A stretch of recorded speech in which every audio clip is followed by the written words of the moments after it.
네, 안녕하십니까. 김광수 소장입니다. 9월달 동영상 촬영을 시작하겠습니다. 전체 횟수로는 45회 동영상인데요. 9월달 동영상의 첫 번째 주제는 정말로 경제 공부를 한번 해보는 차원에서 GDP 통계를 보는 법에 대해서 한번 말씀을 드려보겠습니다. 물론 그동안에 이제 여러 가지 경제 현안, 국내 경제 현안에 관해서 말씀을 드렸는데, 구체적으로, 경제학, 대학에서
동안에 생산해낸 부가가치의 총합을 GDP라고 합니다. 근데 이제 한 나라 또는 한 나라의 경제가 1년 동안에 생산해낸 부가가치, 그러니까 투입한 원가는 다 빼는 거죠. 그걸 GDP 계산에 안 넣는 거죠. 새로이 만들어낸 가치만을 계산해내는 거죠. 그게 이제 GDP입니다. GDP는 부가가치의 총합이죠. 그러면 이제 이 한 나라 경제를 구성하고 있는 이제부터 먼저 살펴볼 필요가 있습니다. 왜냐하면 부가가치는 누군가가 이렇게 일을 해서 만들어내는 거기 때문에, 그럼 누가 그런 부가가치를 만들어내느냐 하는 거죠. 그래서 이제 GDP 말하자면 부가가치를 생산해내는 주체들이 있습니다. 크게 이제 가계가 있습니다. 네 개 주체가 있는데, 가계가 있고, 가계가 뭐 회사 취직한다든지 사업을 해서 돈을 벌면서 이익을 내는 게 부가가치를 만들어내는 것. 그거 경제활동을 통해서 부가가치를 만들어내는 것. 그래서 이제 가계가 부가가치를 창출하는 주체 하나가 있고, 그다음에 당연히 이제 기업도 부가가치를 창출하는 가장 핵심적인 주체가 되겠죠. 기업이 사업을 해서 이익을 내는 주체니까 기업이 있고, 그다음에 이제 정부가 있죠. 정부가 무슨 부가가치를 만들어내느냐? 정부도 여러 가지 공공사업을 한다든지, 뭐 행정 서비스를 제공한다든지, 아니면 국민들한테서 세금을 걷어가지고 재분배를 통해서 이렇게 조금 이렇게 부가가치를 이렇게 늘린다든지 하는 그런 역할을 하죠. 그래서 정부가 있고, 이게 이제 기본 그 경제 주체입니다. 경제 활동을 하는 주체입니다. 이 세 가지 주체죠. 이 세 가지 주체 하나가 더 붙습니다. 뭐냐면 이제 해외하고 거래입니다. 대외 교역이죠. 해외하고 거래 또는 대외 교역은 누가 합니까? 당연히 가게도 할 수 있고 기업도 하고 정부도 하죠. 가게가 어떻게 해외하고 거래하죠? 요새는 해외 직구도 많이 하죠. 또 해외여행 가죠.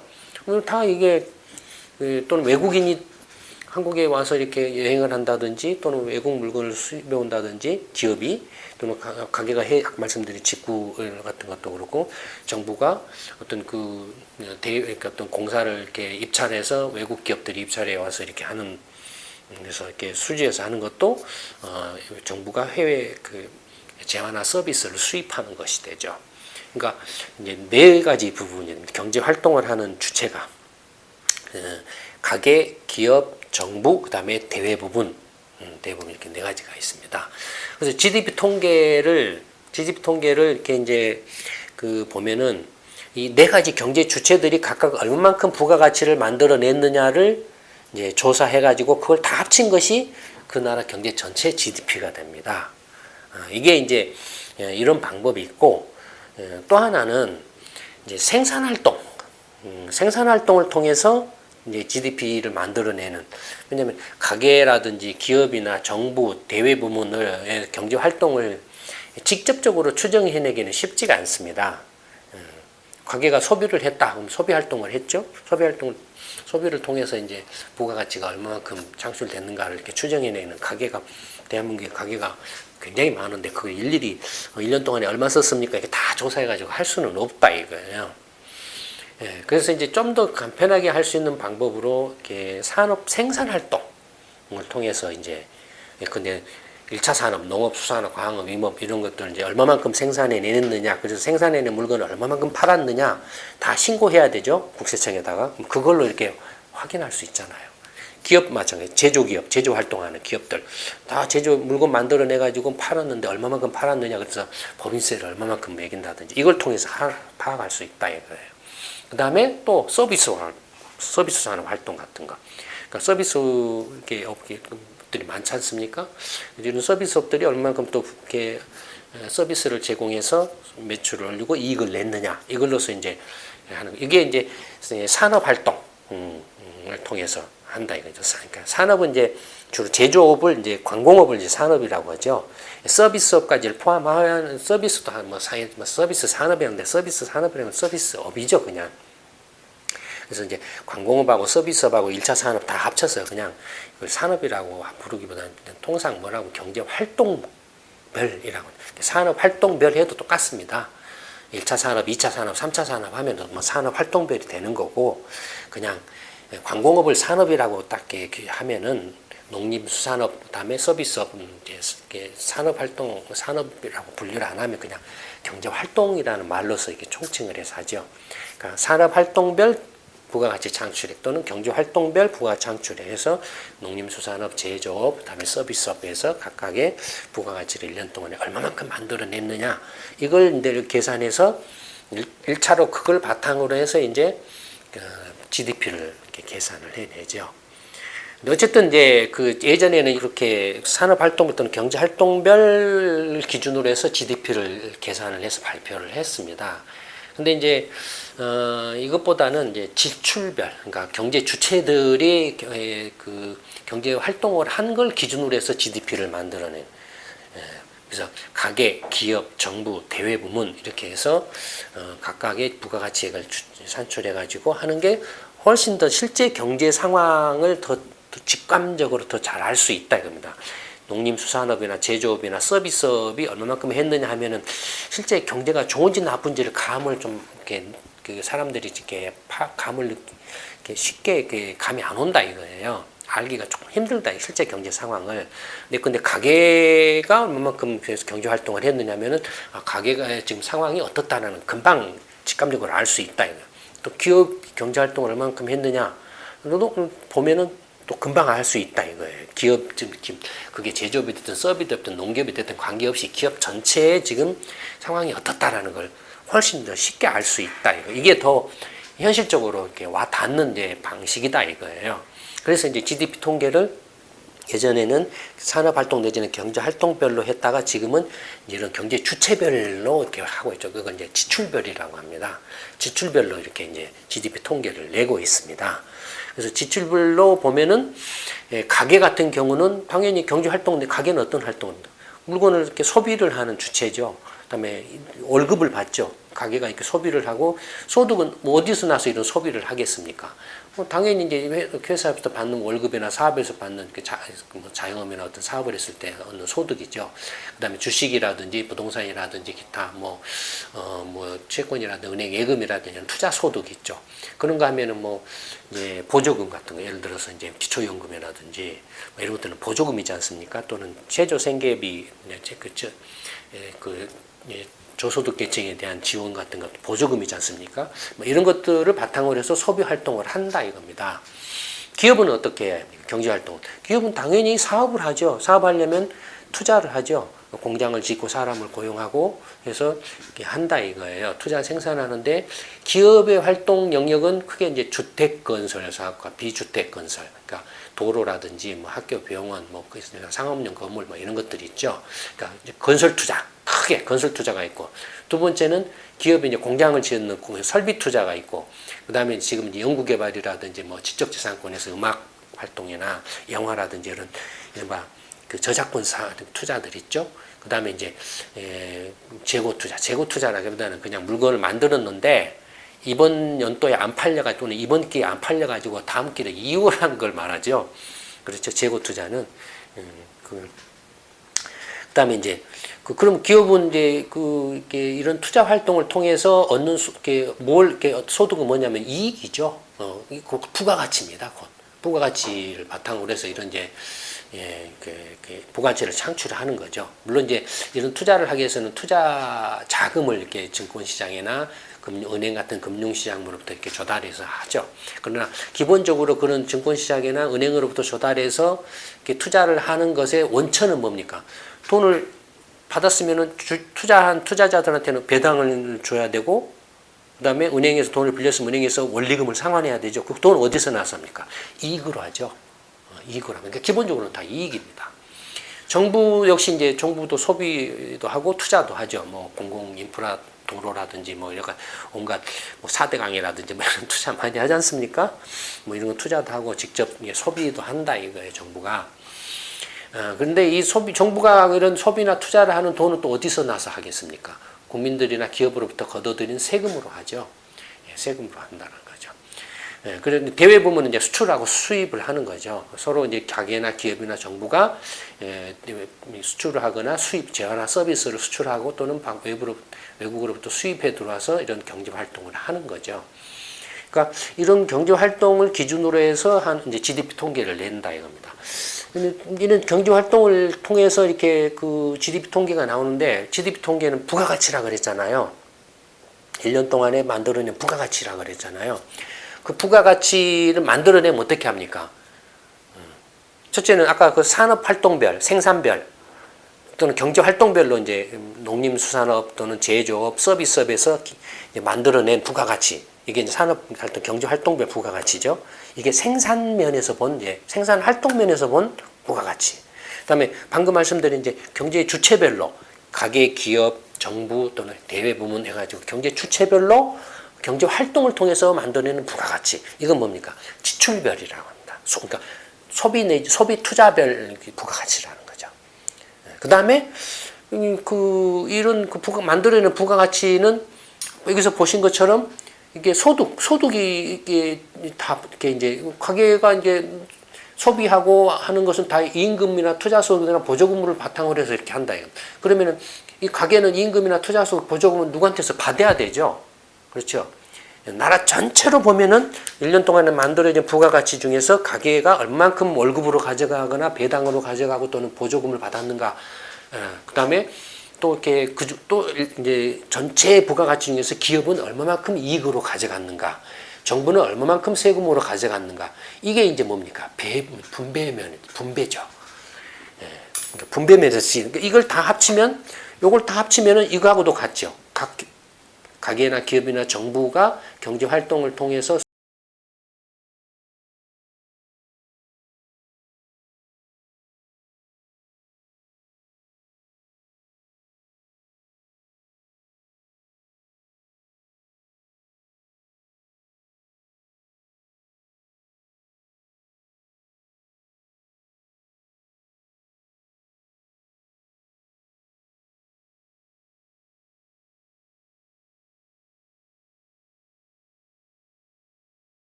지표인데 그러면 이 GDP 지표 통계는 구체적으로 어떻게 만들어지는가 한번 간단하게 한번 이제 살펴보기로 하겠습니다.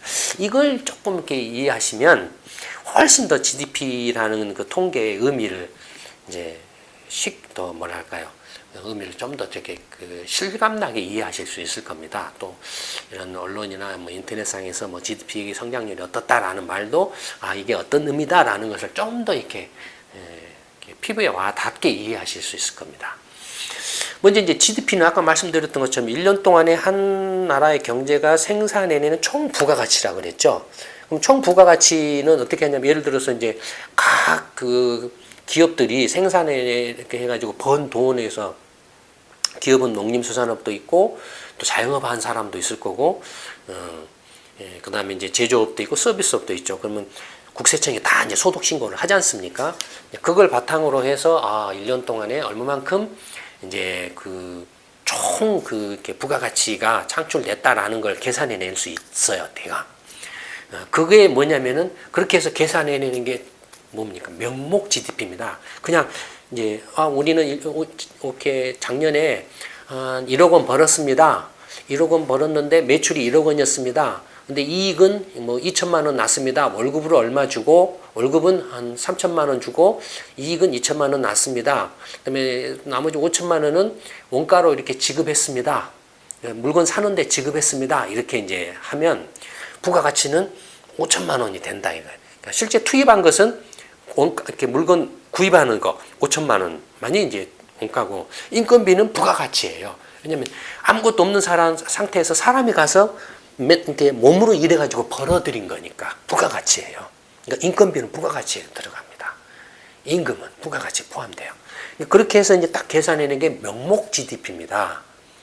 명목 GDP예요. 여기서 보시면 명목 GDP는 빨간 선입니다. 이게 빨간 선이 쭉 나와 있죠. 근데 이제 명목 GDP는 뭐냐면은 예를 들어서 작년 한 해 동안만을 계산을 하면 좋은데 근데 이제 작년에 비해서 올해는 얼마만큼 GDP가 증가했는가를 이렇게 비교를 할 필요가 있잖아요. 그래야 경제 활동이 얼마만큼 활발했느냐 아니면 경제가 나빠졌느냐를 판단할 수 있잖아요. 그러면 비교를 하려면 어떻게 됩니까? 똑같은 기준을 가지고 비교를 해야 돼요. 근데 GDP는 뭐냐면 영어로 Gross Domestic Product예요. 총 국내 생산 프로덕트는 영어로 한국말로 번역하면 생산물입니다. 물건이에요. 양이에요. 금액이 아니고. 그러면은 물건 양인데 그러니까 이걸 한 개를 만들어냈는데 작년에 한 개를 만들어냈는데 올해 두 개를 만들어내면은 이게 뭡니까? 이렇게 두 배로 늘어난 거예요. 근데 이게 한 개가 작년에 100원이었어요. 또 올해도 100원이라면은 작년에 100원어치 만들어낸 올해는 200원어치 만들어냈으니까 이 GDP가 두 배로 늘어났다라고 알 수 있죠. 근데 문제는 뭡니까?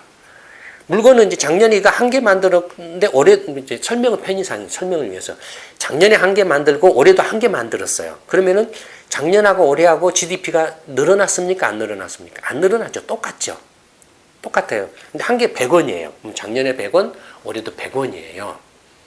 실제로 이제 국세청에 신고한 것은 금액으로 파악이 돼요. 우리 이거 한 개 만들었습니다. 이렇게 신고하지 않아요.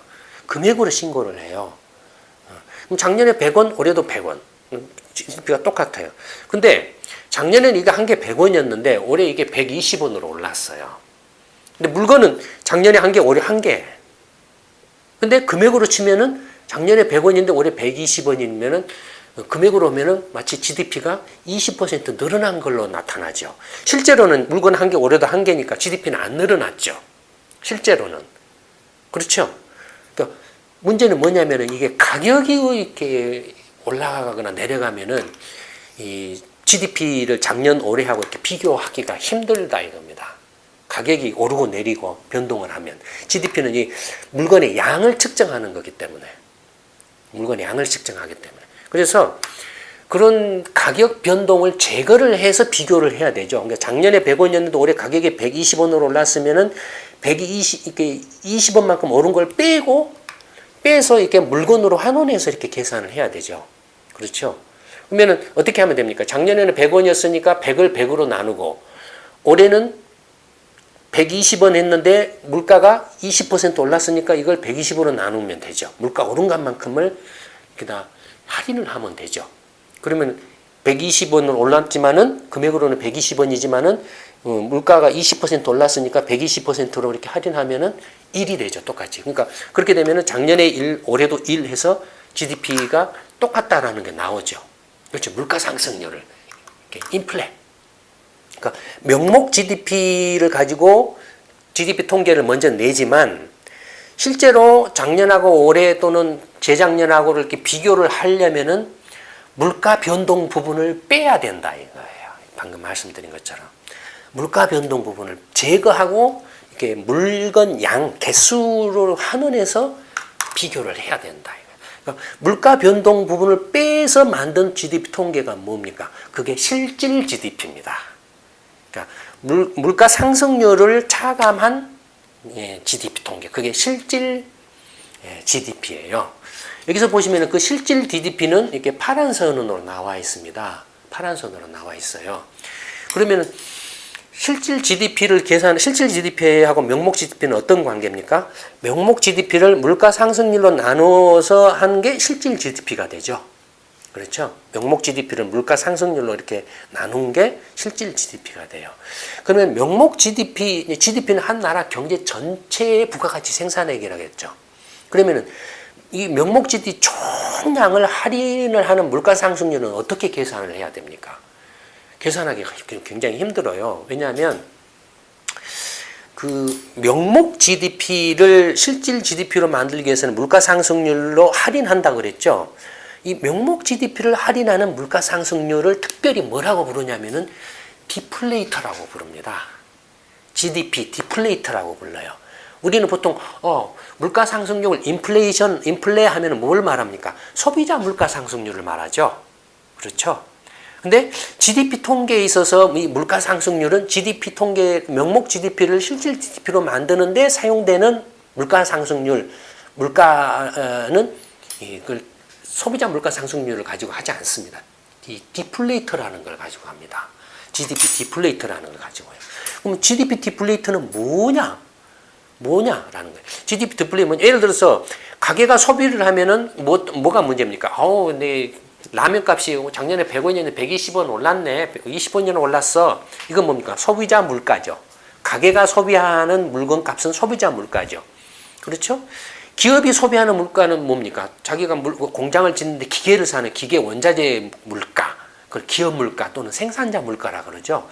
가게하고는 다르죠. 기업이 직면하는 물가는 다르죠. 정부가 직면하는 물가는 뭡니까? 공공 물가죠. 공공재를 매입한다든지 아니면 정부가 소비하는 그런 물가죠. 정부 물가죠. 그렇죠. 정부 물가죠. 정부는 자기가 물건을 사면 이 가격은 얼마로 내가 구입을 한다라든지 이런 거 구입 가격을 고시한다든지 뭐 이런 것도 하잖아요. 그 다음에 수출이나 수입 같은 경우는 환율 변동도 있을 거고 또 원자재 가격 원유라든지 가격 변동들이 반영해서 수출 물가, 수입 물가 따르죠.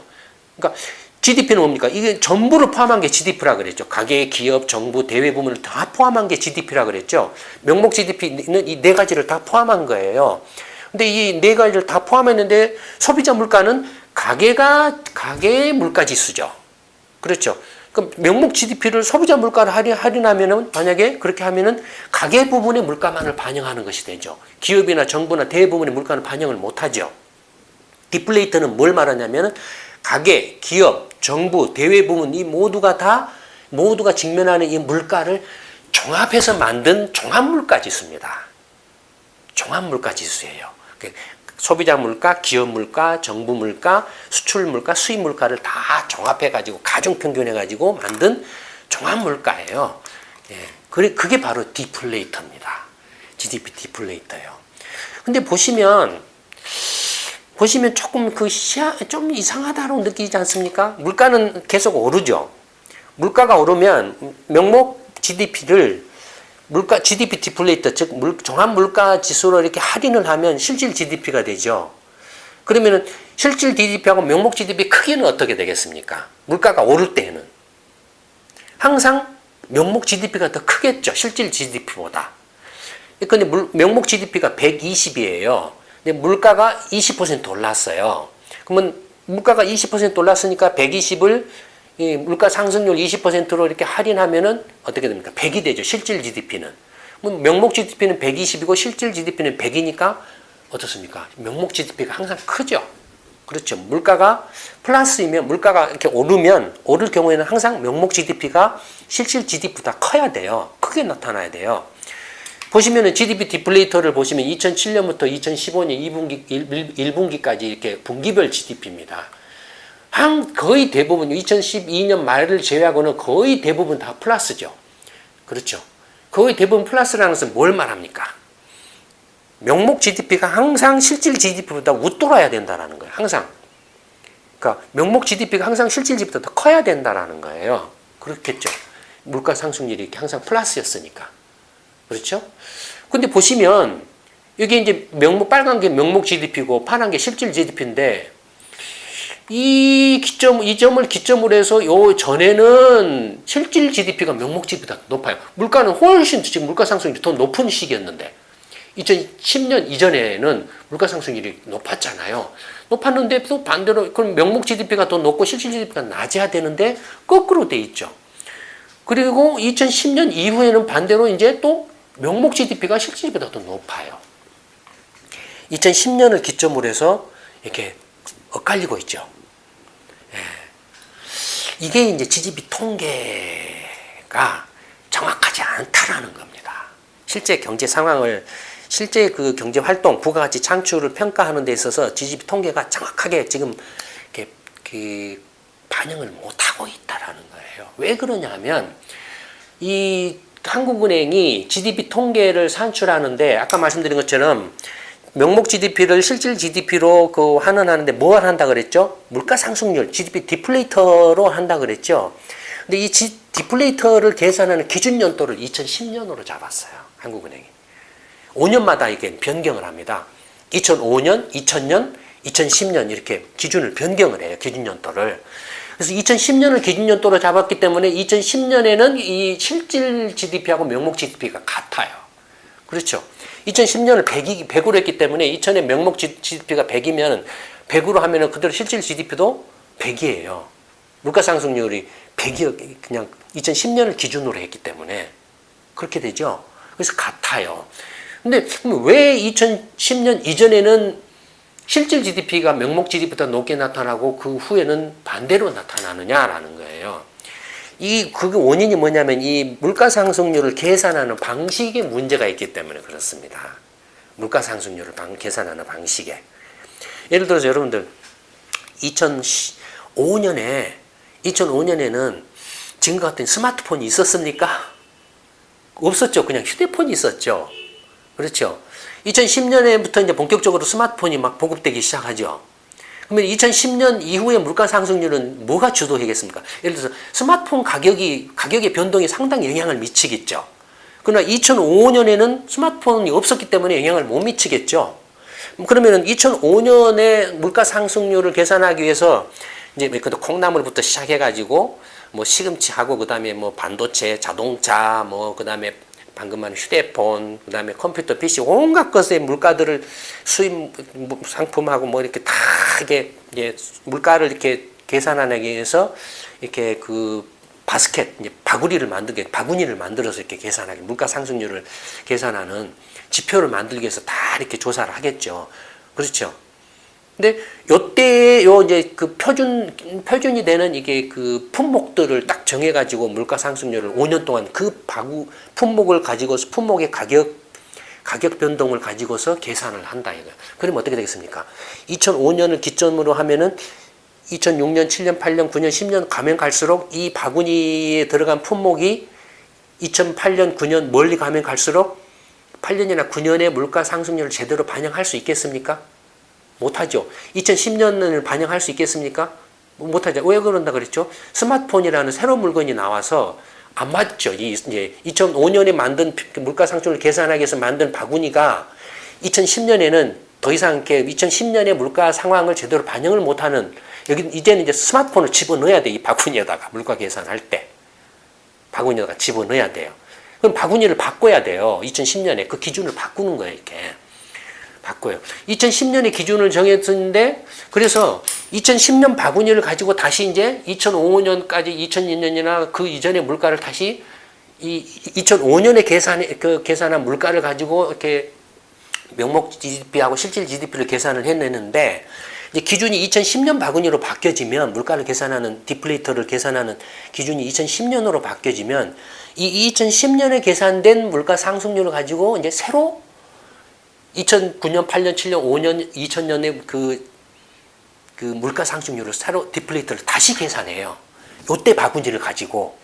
요때는 2005년에는 스마트폰이 없었던 걸로 계산을 했지만, 2010년에는 이제 스마트폰이 들어간 바구니를 가지고 다시 이제 계산을 해내요, 물가 상승률. 그러면 당연히 2005년 바구니를 가지고 계산한 디플레이터 물가 상승률하고 2010년 스마트폰이 들어간 바구니로 계산한 물가 상승률이 다르겠죠.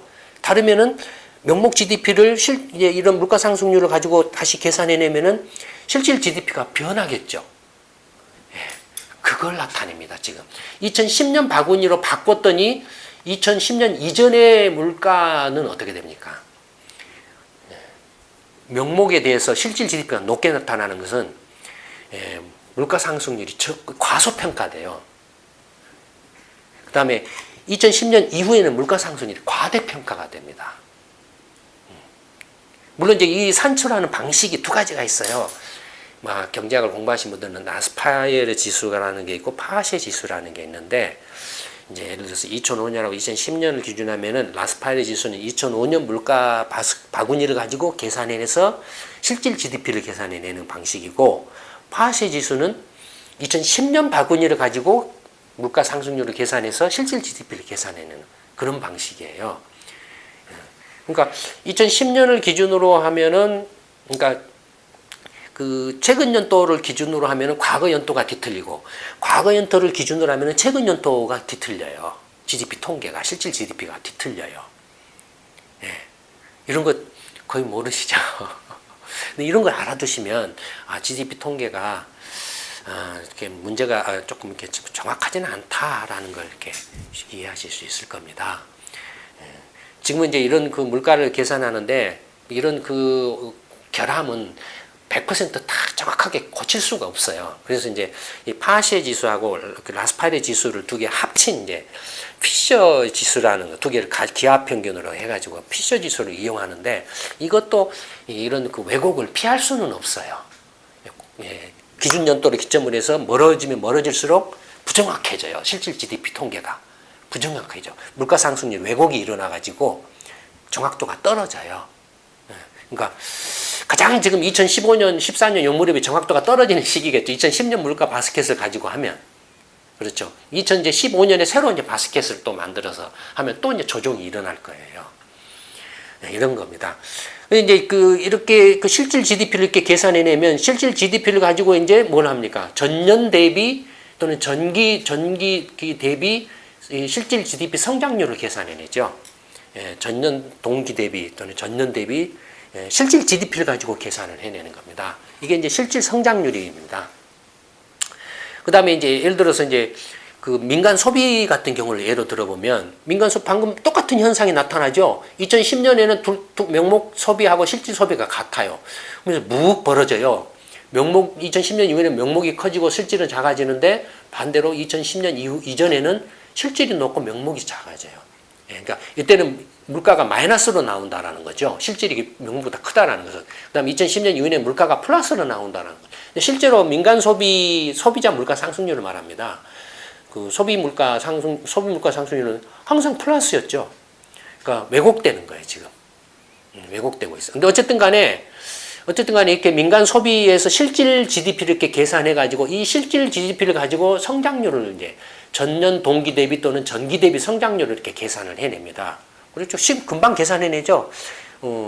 1분기 대비 2분기 성장률, 민간 소비 성장률. 그렇죠. 이게 이제 성장률이에요. 이제 1분기에 이렇게 민간 소비가 100이었는데 2분기에 민간 소비가 110이었다 하면은 1분기 대비 2분기 성장률은 얼마입니까? 10%죠.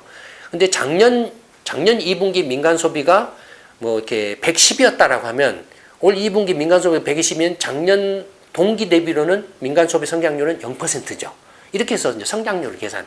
그게 실질 성장률이에요. 그 다음에 성장률 키워드라는 말이 있습니다. 시편 같은 거 보시면 거의 대부분 기여도를 쓰는데 기여도라는 건 뭘 말하냐면 민간 소비가 이 실질 성장률 전체 GDP 실질 성장률에 차지하는 비중을 말합니다. 예를 들어서 이제 올 2분기에 전체 그 GDP 전체 실질 성장률이 예를 들어서 2%였다. 2%였다라고 하면은 그 2% 중에서 민간 소비가 1%를 이렇게 차지했다. 2% 전체 성장률에 이게 기여도입니다. 그러니까 성장률하고 기여도는 다르죠. 성장률은 단지 민간 소비 실질 소비를 기준으로 해서 전기 대비 아까는 10% 성장 또는 전년 동기 대비 0%였죠. 그게. 근데 기여도는 전체 GDP 전체 실질 GDP 성장률이 2%였다고 했을 때 그 2%에서 민간 소비 성장률이 얼마만큼 민간 소비가 얼마만큼 그 2% 중에 차지하고 있느냐. 전체 2% 성장 중에서 1%를 차지한 이게 기여도입니다. 기여도예요. 그러니까 기여도는 어떻게 계산하냐면은 이 실질 성장률에다가 이 민간 소비가 전체 GDP에서 차지하는 비중. 되게 이제 한국은 민간 소비가 전체 GDP에서 얼마를 차지하죠? 50% 정도 차지하죠. 실질 GDP가 지금 한 700 정도인데 실질 GDP가 700 정도인데 지금 이쪽 전체 총 실질 GDP가 1,400조를 넘고 있잖아요. 그러니까 50%죠. 그러니까 만약에 민간 소비가 2% 성장률을 했다. 실질 민간 소비 성장률 2%였다면은 2% 곱하기 0.5, 50%를 곱한다. 그래서 1%인 거예요. 이게 기여도입니다.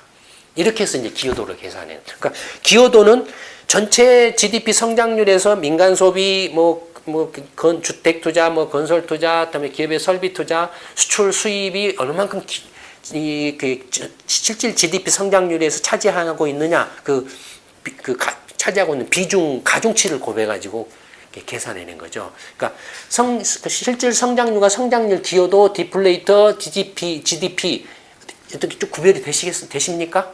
네. 이것만 이렇게 구별하실 수만 있어도 그다음에 GDP 통계가 이렇게 부정확한 거다. 왜 부정확하냐? 이 물가 상승률 지표 자체가 문제가 있기 때문에 부정확할 수밖에 없다. 이런 것들 아시면 GDP 통계를 접하실 때 훨씬 더 이해가 깊어지실 겁니다.